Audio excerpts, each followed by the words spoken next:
ہمارے بدن پہ اتنے بال نہیں ہیں جتنے رسول اللہ کے احسانات ہیں. ہمارا ایک ایک بال قرض رسالت میں جکڑا ہوا ہے. خدا شناسی تو بڑی دور کی بات ہے، ہم خود شناس بھی نہیں تھے. ہمیں تو اپنے آپ کا بھی نہیں پتا تھا کہ ہم کون ہیں. اور مجھے بتاؤ، جس کو یہ بھی نہ خبر ہو کہ میں کون ہوں، اس کے پلے ہوتا کیا ہے؟ اقبال نے کہا تھا نا، اپنے من میں ڈوب کر پاجا سراغ زندگی، میرا نہیں بنتا تو نہ بن، اپنا تو بن. اور یہ اپنا بھی نہیں تھا، اسے پتہ ہی نہیں تھا، اسے شعور ذات ہی نہیں تھا، اسے خود آگہی کا نور ہی نصیب نہیں ہوا تھا. تبھی تو انسان ہو کے، اشرف المخلوقات ہو کے، درختوں کو، پتھروں کو، حشرات الارض کو، چوپایوں کو اپنا معبود سمجھتا تھا. انسان کی پیشانی کہاں کہاں رسوا نہیں ہوئی. درختوں کی جڑوں کو اس نے سجدہ کیا ہے. یہ کیچوا نہیں ہوتا مچھلی پکڑنے کے لیے جس کو کانٹے سے لگاتے ہیں، کسی زمانے میں یہ بھی انسان کا معبود رہا ہے. پتھروں کو اس نے معبود سمجھا، بہائم کو، چوپایوں کو، لٹکتے پھلوں کو، برستی بارش کے قطروں کو معبود سمجھتا رہا. بادل کو معبود سمجھتا رہا، تنکوں کو، حشرات الارض کو، بہتے پانیوں کو، جلتی آگ کو اور چلتی ہواؤں کو اپنا معبود سمجھتا رہا. اسے یہ نہیں پتا کہ میں ہوں کون. اے تماشا گاہ عالم روئے تو کجا بہرے تماشا می روی. دنیا تجھے ڈھونڈنے نکلی ہے، تو کس کی تلاش میں ہے؟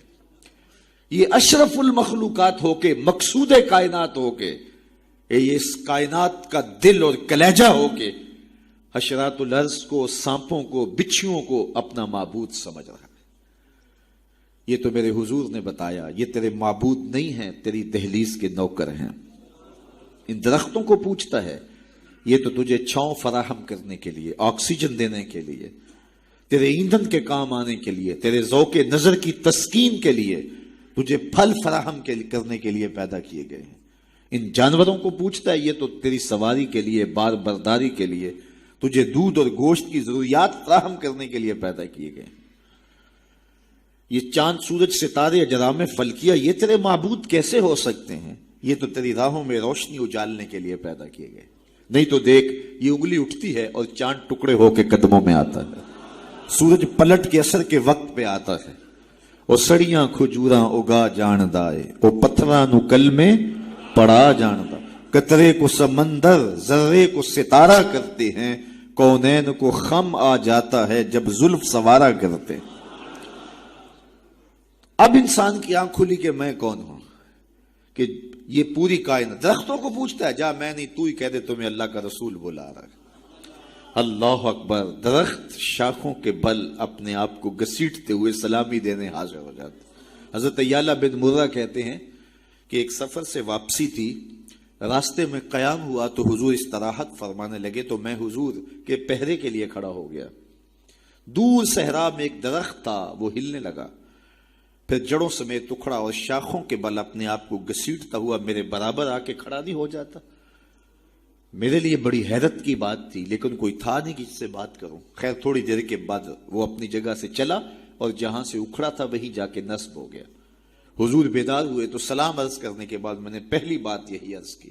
میں نے کہا، حضور وہ سامنے والا جو درخت ہے تھوڑی دیر قبل اپنی جگہ سے اکھڑا تھا، شاخوں کے بل اپنے آپ کو گھسیٹتا ہوا یہاں آیا، رکا، جھومتا رہا، پھر واپس چلا گیا.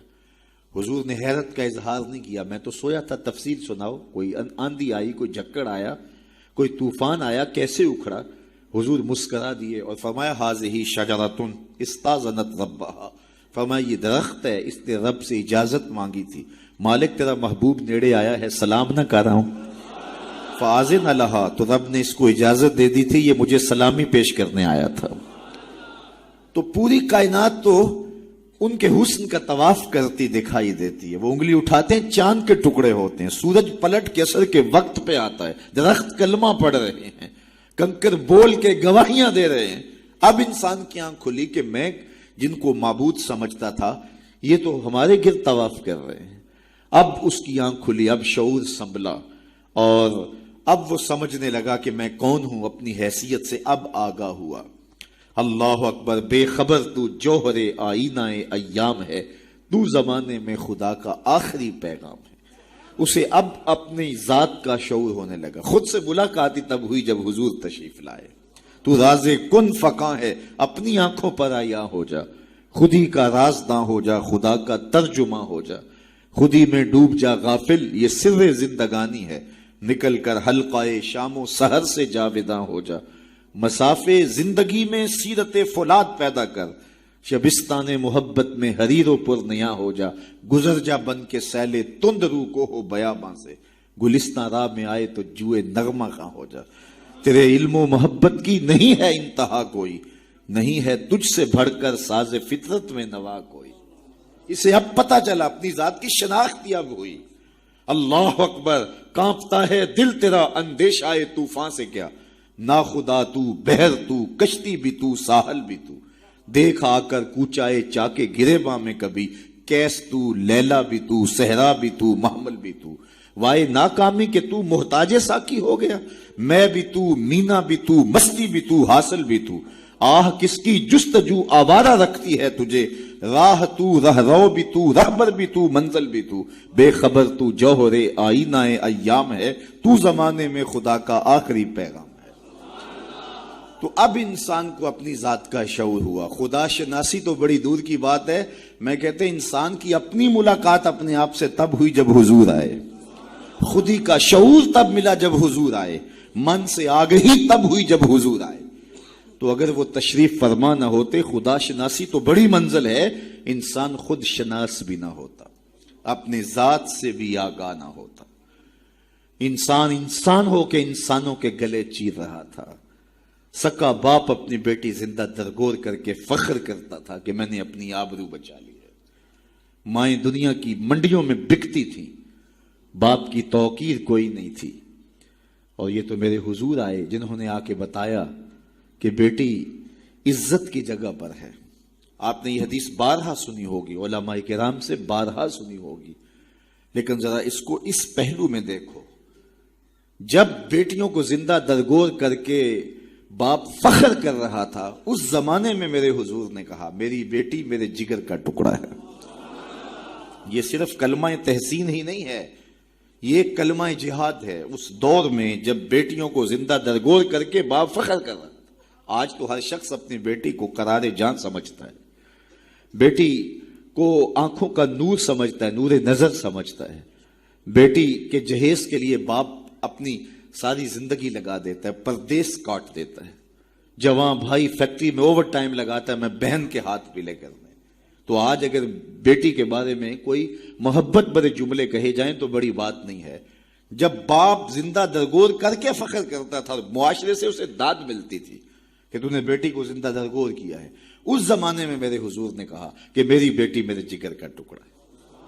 اللہ اکبر، کیسی تبدیلی آئی۔ ایک موقع آیا، فرمایا کہ جو دو بیٹیاں یا دو بہنیں ان کی اچھی تربیت کرے اور ان کو پروان چڑھائے اور ان کی اللہ کی رضا کے لیے شادی کر دے تو قیامت کے دن وہ میرے ساتھ اس طرح قریب ہوگا جس طرح یہ دو انگلیاں قریب ہیں۔ تو مجلس میں موجود ایک صاحب اٹھے، کہا حضور اگر کسی کی دو بیٹیاں نہ ہوں تو ذرا اس کے پیچھے جھانکنے کی کوشش کیجئے، کہاں بیٹیاں زندہ درگور ہوتی تھیں اور کہاں ایک بیٹی والا سوچ رہا ہے کاش کہ میری بھی دو بیٹیاں ہوتی اور میں یہ احساس پاتا۔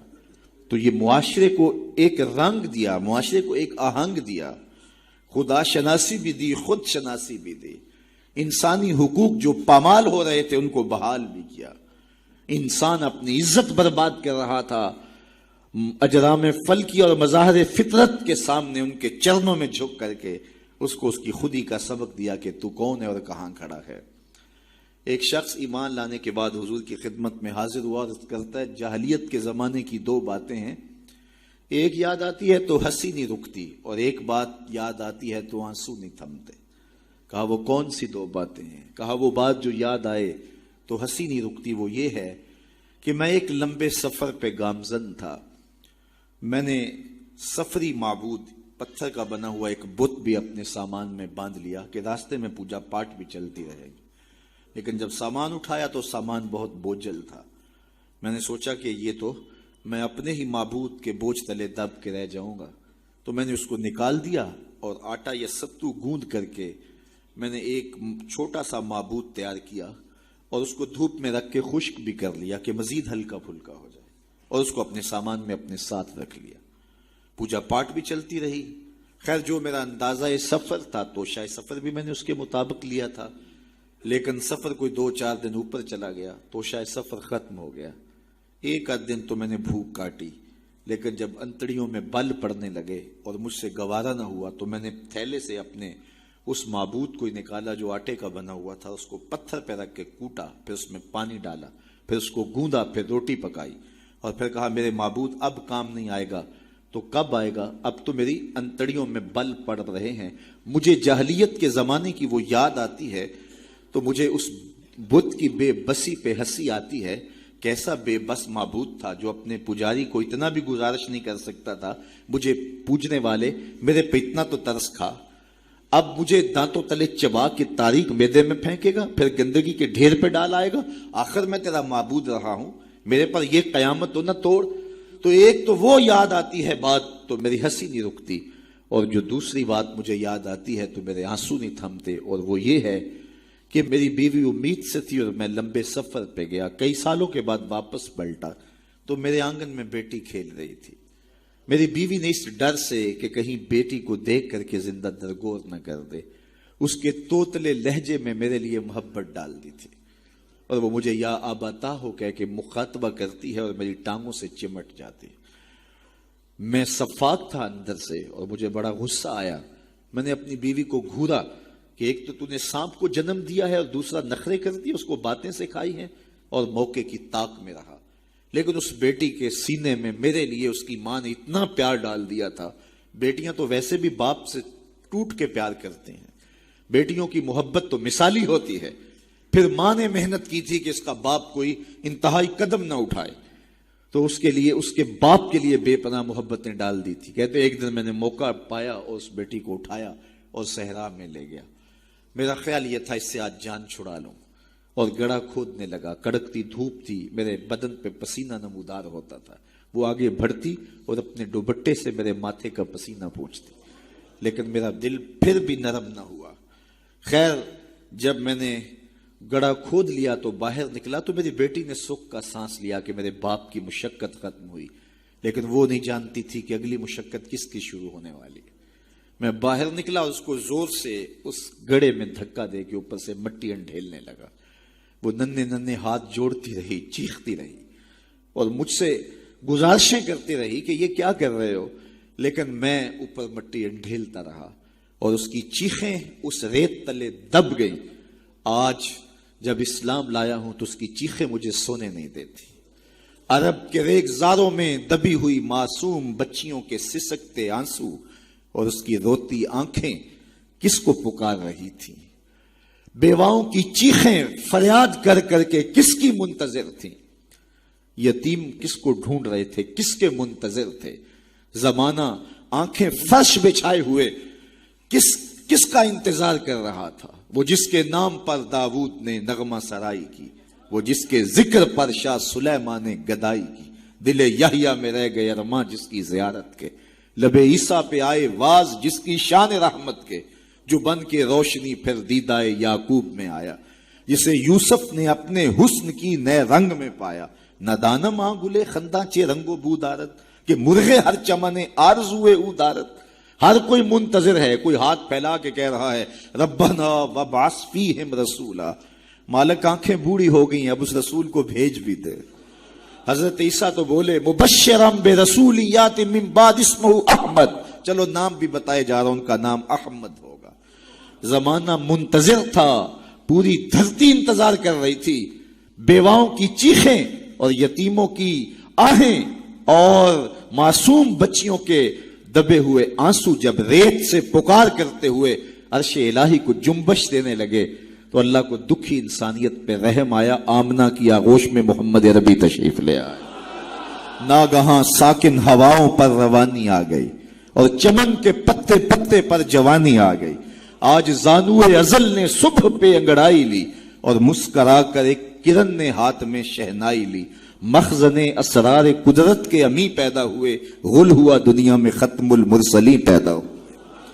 ایک بہار پھیلی نا. ربی ویسے بھی عربی میں بہار کو کہتے ہیں، ربیع الاول آغاز بہار. کہا محبوب تو محبوب ہے اور محبوبوں کو بہاریں ہی سجتی ہیں. جب گلیاں چٹکنے لگیں گی، غنچے مہکنے لگے گی، جب کائنات بہار بن جائے گی، جانے بہار بن کے تشریف لے آنا۔ تو ان کی جلوہ گری، ان کی تشریف آوری انسانیت پر اللہ کا بہت بڑا احسان، اسی لیے اس کو جتلایا اور کہا لقد من اللہ علی المؤمنین اذ بعث فیہم رسولا۔ تو یہ احسان عظیم ہمارے اوپر ہوا، اتنی بڑی نعمت، وہ نعمت عظمیٰ جس کے لیے نبی منتظر رہے، نبیوں کی ٹیمیں منتظر رہیں، اور ہم نے کوئی آرزو تو نہیں کی تھی، وہ تو منتیں مانتے رہے۔ بحیرہ راہب کہاں بیٹھا تھا، نستورہ کہاں بیٹھا تھا، کہاں کہاں منتظر ان کی راہوں میں لوگ بیٹھے تھے۔ شب ہجر کی سختیاں، کوئی اس سے جا کے پوچھے، تیری راہ تکتے تکتے جسے صبح ہو گئی ہے۔ زمانے منتظر رہے، صدیاں منتظر رہیں، لوگ راہوں میں بیٹھے رہے، ہم نے کوئی انتظار نہیں کیا۔ آنکھ کھلی، ہمارے والد صاحب مؤذن کو مسجد سے بلا لائے، انہوں نے کان میں آ کے کہا مبارک ہو، تو حضور کا غلام بن کے آ رہا ہے۔ شاہوں سے ملا ہے نہ تونگر سے ملا ہے، اللہ کا عرفان اسی در سے ملا ہے۔ اوروں کو ملا ہے تو مقدر سے ملا ہے، مجھ کو تو مقدر بھی تیرے در سے ملا ہے۔ تو یہ ہماری خوش بختی، ہماری فیروز بختی کہ ہمیں وہ محبوب نصیب ہوئے جس کے لیے زمانے تڑپتے رہے، ترستے رہے، منتظر رہے، آنکھیں بچھی رہیں، تمنائیں بےتاب رہیں، آرزویں مچلتی رہیں، لیکن وہ جانے بہار بن کے تشریف لے آئے۔ اب جب حضور تشریف لائے ہیں، پھر صحابہ نے تو حد کر دی نا، اپنا سب کچھ ان کے نام پہ لٹا دیا، کہا آپ کے دین کا جھنڈا لے کے اٹھیں گے اور دنیا کے آخری کنارے تک پہنچیں گے۔ پھر تابعین نے وہ جھنڈا تھاما، تبع تابعین نے وہ جھنڈا تھاما۔ اس شخص کی کہانی ہم نہیں بھول سکتے جو گھوڑے پہ بیٹھ کے اللہ کے نام کی دعوت دیتے ہوئے آگے بڑھا، آگے دلدل آ گئی، زمین ختم ہو گئی، تو گھوڑے کی باگیں کھینچ لیتا ہے اور کہتا ہے مالک میرے جذبے تو جوان تھے، تیری زمین ہی ختم ہو گئی۔ اس پہ اقبال نے کہا تھا دی اذانیں کبھی یورپ کے کلیساؤں میں، کبھی افریقہ کے تپتے صحراؤں میں، دشت و دشت دریا بھی نہ چھوڑے ہم نے، بحر ظلمات میں دوڑا دیے گھوڑے ہم نے۔ تو وہ ہمارے اسلاف تھے۔ آج میں اور آپ حضور کے میلاد میں آئے ہیں، ہم ایک لمحے کے لیے اپنے باطن میں اتریں، اپنے اندر اتریں اور سوچیں کیا ایک محفل سے حضور کی محبت کا حق ادا ہو جاتا ہے؟ کہ ایسے ہاتھ لہرانے سے حضور کا محبت کا حق ادا ہو جاتا ہے؟ کڑکدار نعرہ لگانے سے حضور کی محبت کا حق ادا ہو جاتا ہے؟ کیا لوگوں کو بلائیں، دعوت دیں، کھانے کھلائیں، بریانیاں کھلائیں تو کیا حضور کی محبت کا حق ادا ہو جاتا ہے؟ آئیے اگر حضور سے محبت کرتے ہیں تو سر سے لے کر پاؤں تک حضور کی غلامی کے رنگ میں رنگے جائیں۔ ہمارے استاد فرمایا کرتے تھے یہ نہ ہو کہ لوگ تمہیں پوچھیں تمہیں کون ہوتے ہو اور تمہیں بتانا پڑے کہ ہم مسلمان ہوتے ہیں، یہ دیکھو مذہب کے خانے میں اسلام لکھا ہے۔ فرماتے تھے صاحب کسی کو پوچھنا نہ پڑے، تجھے بتانا بھی نہ پڑے، تیری وضاقتہ، طرز زندگی، انداز معاشرت ایسا ہونا چاہیے تو دور سے آ رہا ہو لوگ پہچان کے کہیں وہ دیکھو آقا کا غلام آ رہا ہے۔ نور آنکھوں میں تو چہروں پہ اجالے ہوں گے، مصطفیٰ والوں کے انداز نرالے، دنیا میں بھی ان کے دم سے مقدر چمکا، محشر میں بھی ان کی رحمت کے حوالے ہوں گے۔ تو یہ میری اور آپ کی فیروز بختی کہ ہمیں وہ رسول اور نبی نصیب ہوئے۔ تو آئیے اپنی زندگی کی ایک ایک سانس حضور کے نام کر دیں، جئیں تو حضور کے لیے، مریں تو حضور کے لیے، اور اپنی زندگی کو حضور کی راہوں میں نچھاور کرتے ہیں، ان کے دین کا جھنڈا لے کر کے اٹھیں اور دین کے پیغام کو دنیا تک ایک ایک کونے تک پہنچانے کا عزم کریں۔ اور وہ کیسے ممکن ہوگا کہ ہم اپنے انداز زندگی کو تبدیل کریں۔ جب کوئی شخص صالحیت کا لبادہ پہن لیتا ہے تو پھر وہ زبان سے نہ بھی بولے، وہ سنت و سیرت کا پیکر گلی سے گزر بھی رہا ہو تو وہ بھی تبلیغ کا رنگ ہوتا ہے، وہ بھی ایک انداز ہوتا ہے، دعوتی انداز ہوتا ہے۔ لیکن اگر میں زبان سے دعوت دین کی دیتا رہوں اور میرا رویہ، میرا عمل، میرا کردار، میرا لہجہ، میرے اخلاق اس کی نفی کر رہے ہوں تو میں حرف حرف منافقت کر رہا ہوں۔ اس لیے مجھے اپنے رویے کو، اپنے طرز زندگی کو، اپنے انداز معاشرت کو حضور کی سنت کے سانچے میں ڈھالنا پڑے گا۔ محمد دی زیارت محمد دے رنگ وچ ٹھگ بازیاں جانے پیارا محمد۔ اقبال نے کہا تھا چو بنام مصطفیٰ خانم درود، از خجالت آب می گردد وجود، عشق می گوید کہ محکوم غیر، سینائے تو از بتا مانند دیر، تا نداری از محمد رنگو بو، بر زبان خود میالہ نامے ہو۔ تو اس کو پنجابی میں جو ہے وہ قلم توڑ دیا اللہ اکبر. یاری لا تو پاک نبی سنگ اے پر پوری یاری. ذرا دیکھیے شعر کا حسن دیکھیے, اٹھان دیکھیے. یاری لا تو پاک نبی سنگ اے پر پوری یاری, پھر درود قبول ہے تیرا لکھ نہ لو ایک واری.